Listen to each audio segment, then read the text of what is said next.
Vous allez, au cours de la prochaine séance, réaliser un TP où vous allez rechercher la présence de certaines molécules organiques. Pour cela, vous allez utiliser des réactifs caractéristiques qui vont vous permettre de savoir si la matière que vous avez devant vous est ou n'est pas de la matière organique.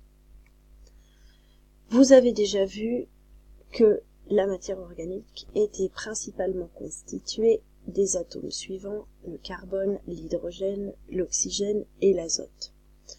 Ces atomes s'organisent ensuite entre eux pour former des molécules organiques, et comme ces molécules sont très riches en carbone, on les appelle des molécules carbonées.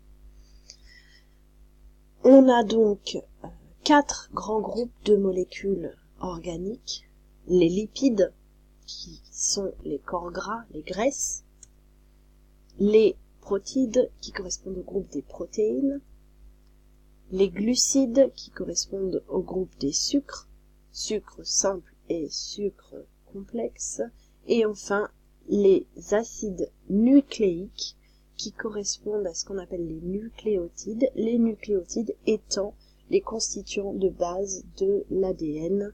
On le verra dans le chapitre où nous traiterons de l'ADN.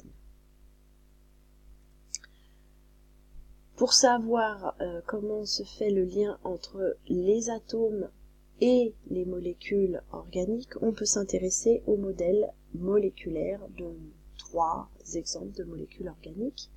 Alors si on regarde les lipides qui sont une molécule organique, avec l'exemple de l'acide oléique, eh bien on s'aperçoit que l'on retrouve donc les atomes de carbone en gris ici, qui sont reliés en chaîne. Les atomes d'hydrogène apparaissent en blanc et les atomes d'oxygène en rouge. Et là, on a une molécule organique formée par les atomes constitutifs de la matière organique. Si on prend une autre molécule, un glucide, le glucose, on s'aperçoit là aussi que l'on retrouve les atomes de carbone en gris, les atomes d'hydrogène en blanc et les atomes d'oxygène. Et enfin, si on regarde une protéine, l'insuline par exemple, alors c'est une molécule beaucoup plus grosse et beaucoup plus complexe que les deux précédentes, et là vous retrouvez le fameux chon carbone, hydrogène, oxygène, azote, et dans les protéines on a des liaisons qu'on appelle des liaisons disulfures qui mettent en jeu des atomes de soufre. Donc voilà, si vous voulez prouver qu'un échantillon de matière que vous avez devant vous est constitué de matière vivante ou de matière organique, il va falloir rechercher la présence d'une de ces molécules ou de plusieurs de ces molécules. Il est possible qu'un échantillon de matière contienne plusieurs groupes de molécules organiques. Et pour rechercher la présence de ces molécules organiques, vous allez utiliser des réactifs spécifiques. Alors ces réactifs sont présentés dans le tableau suivant. Pour les lipides, alors vous n'allez pas utiliser un réactif vraiment particulier, vous allez faire une petite expérience simple. Les lipides se reconnaissent car ils tachent le papier, et en séchant, la tache ne disparaît pas, elle reste translucide. En ce qui concerne les protides, les protéines, vous allez utiliser un réactif qui s'appelle la liqueur de Fehling, et attention, pour mettre en évidence les protides, la liqueur de Fehling s'utilise à froid, sans chauffer. Vous allez pouvoir mettre en évidence la présence de sucre simple, et là, cette fois, vous allez utiliser le même réactif, la liqueur de Fehling, mais cette fois avec un protocole différent, et vous allez devoir la chauffer.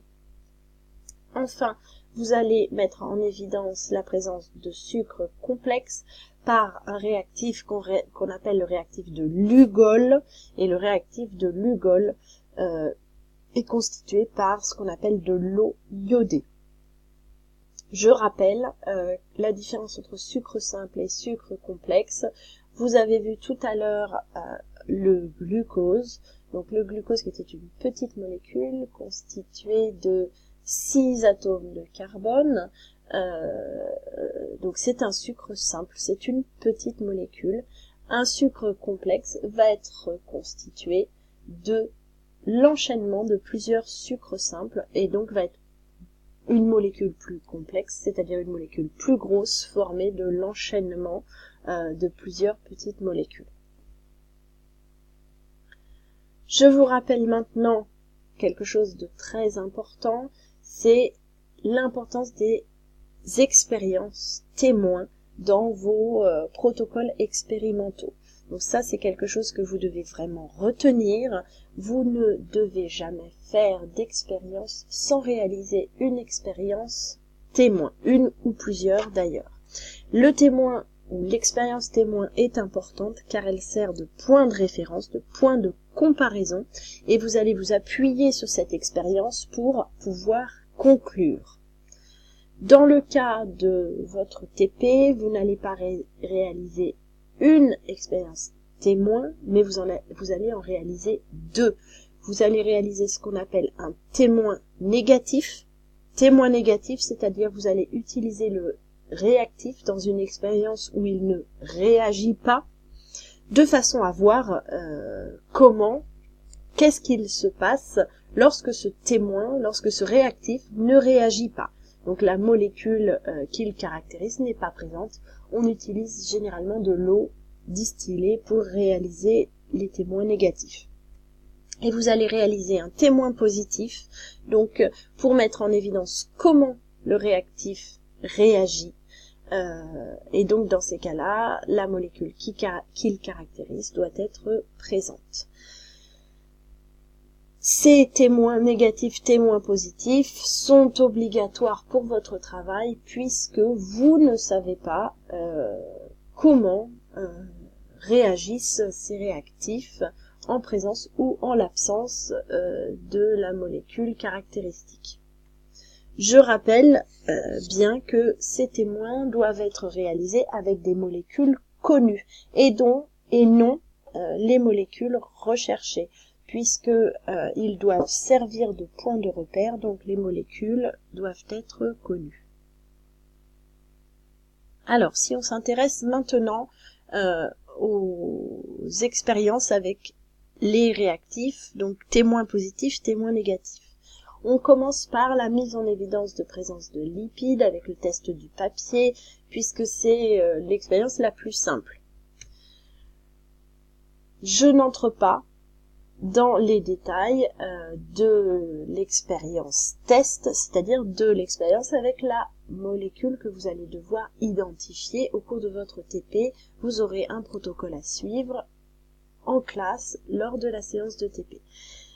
Donc, le témoin négatif, je vous ai dit, on utilise de l'eau distillée que l'on met sur un papier. Le résultat obtenu, lorsqu'on laisse sécher le papier avec de l'eau, la tache disparaît. Le témoin positif, je vous rappelle qu'on cherche à tester la présence de lipides, donc un lipide connu, simple, de l'huile. Donc on utilise pour faire le témoin positif de l'huile.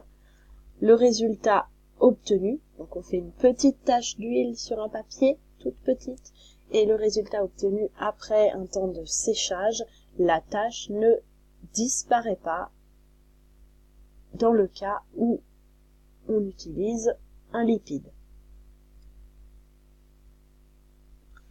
On s'intéresse maintenant à la mise en évidence de la présence de protéines, par le test de la liqueur de Fehling à froid. Vous aurez le protocole en classe. Le témoin négatif, on ajoute de l'eau distillée à la liqueur de Fehling à froid. Nous obtenons le résultat suivant. La liqueur de Fehling ne change pas de couleur, elle reste bleue puisque c'est un réactif coloré en bleu à la base. On réalise un témoin positif. La molécule recherchée est une protéine, il faut donc utiliser une protéine caractéristique, on va utiliser l'albumine. Le résultat obtenu en présence d'albumine, la liqueur de Fehling devient violette. elle change de couleur. La mise en évidence de glucides simples se fait par le test de la liqueur de Fehling à chaud. Le témoin négatif, on ajoute de l'eau distillée à la liqueur de Fehling à chaud. Résultat obtenu.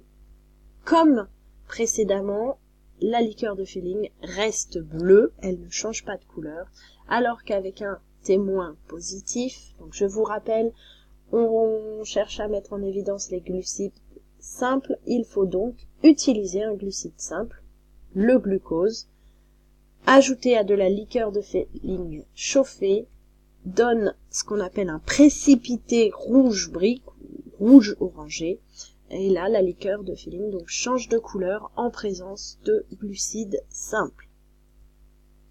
Enfin, il nous reste à voir la mise en évidence de glucides complexes qui se fait par le réactif de Lugol à l'eau iodée.